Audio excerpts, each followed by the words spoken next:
کیا کرنا پوچھے نا, ایمان پر چل لیے, اسلام پر کیا کرو. اب کہا کہ وَلْتَكُن مِّنكُمْ أُمَّةٌ, اب چاہیے تمہارے اندر ایک امت ہو جائے. اب یہ جتنے عام ایمان سے اٹھ کر اپنے ایمان کو اس حد تک پختہ کر لیا جس ایمان کے اندر یہ دو صفتیں داخل ہو گئی کہ فَاتَّقُوا اللَّهَ مَا اسْتَطَعْتُمْ إِلَّا وَأَنْتُمْ مُسْلِمُونَ, یہ دو صفتیں داخل ہو گئی اندر, تو اب حکم دیا کہ اب اکیلا کام نہیں چلے گا, اب جماعت بن, اب جماعت بن کے ہی تمہیں کام چلے گا. اور یہ جماعت ہونی چاہیے. وَلْتَكُن,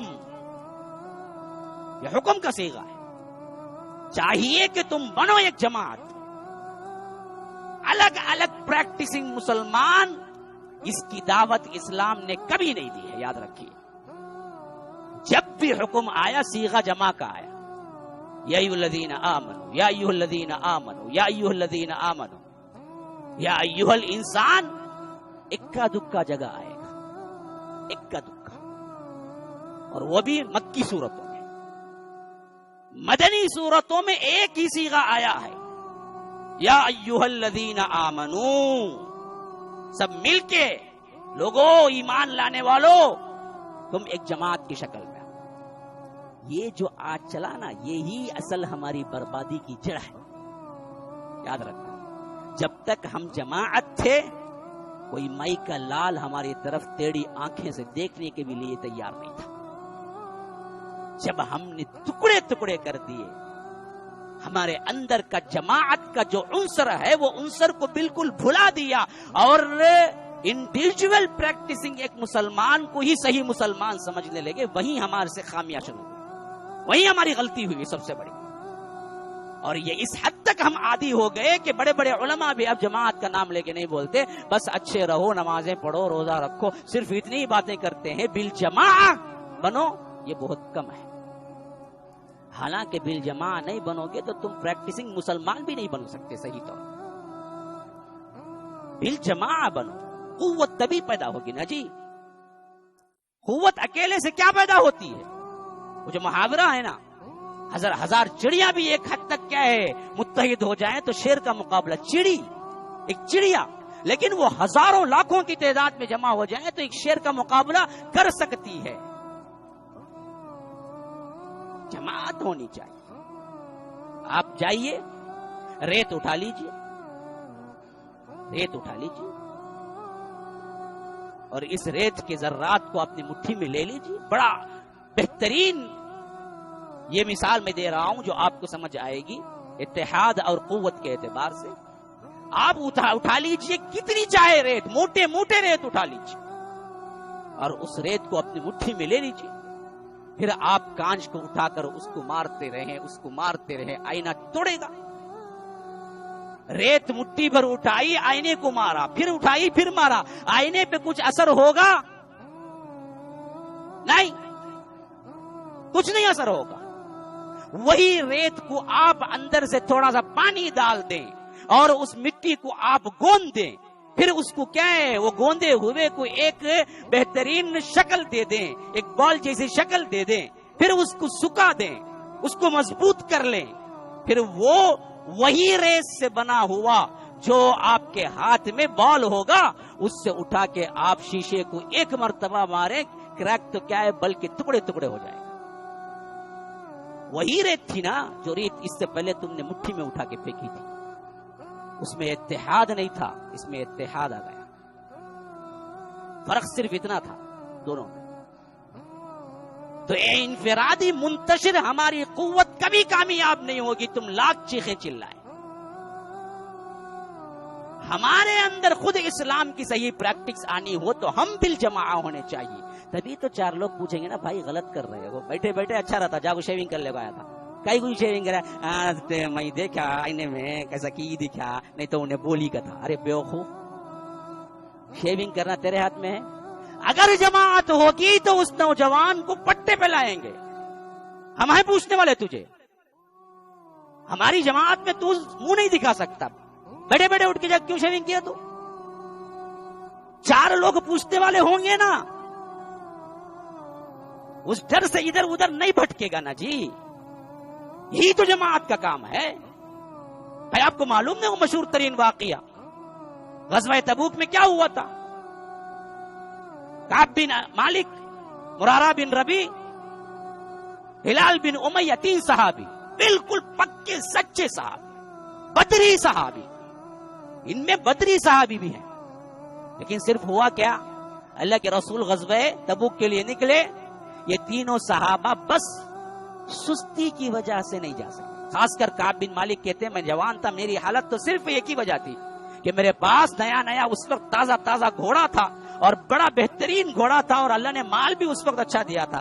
میں نے سمجھا کہ اللہ کے رسول سے ساتھ نکلنے کے بجائے، کیونکہ اللہ کے رسول آہستہ آہستہ چلیں گے، 30,000 کا لشکر ہے، ذرا پیدل چلے گا، ذرا سواری پہ چلے گا تو کئی دن لگیں گے، اور میں مسلسل گھوڑے پہ چلوں گا تو میں کیا چند دنوں میں پہنچ جاؤں گا. تو اس واسطے آج کیوں نکلنا، کل نکلیں گے. کل کیوں نکلنا، پرسوں نکلیں گے. پرسوں کوئی نکلنا، بعد میں یہ صرف سستی کی وجہ سے آج کل میں، یہاں تک کہ اللہ کے رسول وہاں تبوک میں پہنچ گئے. خبر آ گئی، میں نے سوچا اب تبوک میں پہنچ گئے، اب جا کے کیا کروں. ابھی سوچ ہی رہا تھا تو خبر آئی کہ اللہ کے رسول واپس بھی مدینہ آ گئے. اب مارے ڈر کے برا حال تھا کہ کیا منہ دکھاؤں گا اللہ کے رسول کو کہ غزوے میں شرکت نہیں کی. یہ جماعت ہونے سے ہی تو کیا منہ دکھاؤں گا سوال ہوا نا. جماعت ہی نہیں ہوتے، پریکٹسنگ الگ مسلمان ہوتے تو کون کس کو پوچھتا. بات سمجھا رہا ہوں. دیکھیے اسی واسطے کعب بن مالک، مرارہ بن ربی، بلال بن امیہ، ہلال بن امیہ، یہ تینوں صحابی ڈر کے مارے چھپ گئے. جب اللہ کے رسول نے ان سب کو بلایا، بھائی کون کون نہیں ہے غزوے میں، تو حضرت کعب بن مالک کہتے ہیں کہ سوائے ہم تینوں کے کوئی نہیں تھا جو صحابی ہو، سب منافق تھے جو نہیں آئے تھے. تو کوئی لنگڑتا ہوا، کوئی سر پہ ہاتھ رکھتا ہوا، کوئی پٹی باندھتا ہوا دھوکے میں آ کے کہہ رہا تھا اللہ کے رسول مجھے ایسا ہو گیا تھا، مجھے ویسا ہو. اللہ کے رسول کو اچھی طرح معلوم تھا کہ یہ لوگ جھوٹ بول رہے ہیں، لیکن رحمت کا یہ عالم تھا. اللہ کے رسول کہتے جا رہے تھے چلو معاف کیا، چلو معاف کیا، چلو معاف کیا. جھوٹے دغاباز لوگ. لیکن جب کعبہ آئے، اللہ کے رسول صلی اللہ علیہ وسلم سے تھرا گئے. آنکھیں جب ملی تو اندر سے تھرا اٹھے. اللہ کے رسول نے پوچھا کعب تم بھی نہیں آئے؟ کہا کہ اللہ کے رسول مجھے اللہ نے ایسی زبان دی ہے، اب یہ منافقین جیسے جیسے جھوٹ بول کے گئے تھے، اگر میں بھی جھوٹ بول کے نکلنا چاہوں تو میں بھی نکل سکتا ہوں. مجھے بھی اللہ نے اچھی زبان دی، میں بھی اچھے ہیلے کر سکتا ہوں. لیکن مجھے اللہ کی قسم معلوم ہے کہ جیسے ہی میں جھوٹ بول کے باہر نکلوں گا مسجد سے، اللہ وحی کے ذریعے بتا دے گا کہ اصل کیا ہے. یہ ایمان مجھے ہے، اس واسطے میں جھوٹ نہیں بولتا. میں جو نہیں آیا وہ صرف اور صرف ایک ہی کاز تھا، سستی.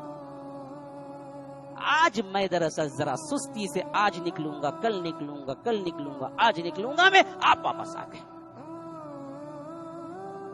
جو منافقین دھوکہ دے کے معافیاں طلب کر کے چلے گئے، اب سچ بول کے کعب کو اللہ کے رسول کیا کر دینا تھا، معاف کر دینا تھا نا. معاملہ الٹا ہو گیا. اللہ کے رسول صلی اللہ علیہ وسلم کو اتنا غصہ آیا، کہا کہ کعب باہر جاؤ، انتظار کرو، فیصلہ رب العالمین سے آئے گا. اب رب العالمین سے فیصلہ آیا تو کیا آیا پتہ ہے؟ حکم ہوا کہ کوئی ان سے بات چیت نہ کرے حتیٰ کہ سلام نہ کرے. Social boycott. یہ جماعت کا فائدہ ہے. کعب بن مالک کہتے ہیں کہ میں سر اٹھا کے رو رو کے نکلتا تھا کہ کوئی مجھ سے سلام کرے، مجھے دیکھتا تو پلٹ کے کھڑ جاتا. میرا سب سے جگری دوست، پڑوسی، اس کی مہاڑی پہ اوپر چڑھا انتظار کرتا رہا یہاں تک کہ وہ آئے گا. صحابی اوپر آتے ہی کہا کہ السلام علیکم، وہ صحابی یوں پلٹ کے کھڑا. اندر دل پھٹا جا رہا تھا حضرت کعب کا. سلام کر رہا ہوں، جواب نہیں. کہا کہ اللہ کی قسم کیا میں فلاں فلاں غزوے میں ساتھ نہیں تھا، میں منافق نہیں ہوں، کیوں میرے سلام کا جواب نہیں دیتے ہو؟ تو اس صحابی نے کہا کہ کعب اللہ اور اس کے رسول کو سب معلوم ہے، ان کا حکم ہے، جواب نہیں دوں گا. مسئلہ ختم. ابھی 40 دن ہوئے تھے، پھر ایک مسئلہ. پھر اللہ کے رسول کی طرف سے حکم آیا بیوی کے ساتھ بھی نہیں رہنا، میں کہ بھیج دو. بیوی آ کے بولی السلام علیکم، جا رہی ہوں، تیاری پوری مکمل. کعب گھر میں داخل ہوئے تو پوچھا کہ کیا پوری تیاری، کہاں جا رہی؟ کہا کہ اللہ کے رسول کا حکم آیا ہے کہ میں تمہارے ساتھ نہ رہوں، سلام علیکم. دوڑتے بھاگتے آئے، پوچھا کیا یہ طلاق بھی دے دوں؟ کہا کہ نہیں، طلاق نہیں دینا ہے، لیکن ساتھ میں نہیں رہنا ہے جب تک اللہ کا رسول نہ بولے. تمہیں سزا. جماعت، یہ ہے جماعت کا فائدہ. جب گرتے ہو تو پکڑ کے اٹھانے والا کوئی ہونا جی تمہیں، وہ جماعت کرتی ہے. ایمان جب کمزور ہوتا ہے تو اسے کیا ہے، اس ایمان کو تازہ کرنے کے لیے ایک پاور چاہیے، وہ پاور جماعت کرتی ہے. هذا وبالله التوفیق، صلی اللہ وسلم علی نبینا محمد. اسأل الله لي ولكم ولسائر المسلمين من كل ذنب فاستغفروه انه هو الغفور الرحيم.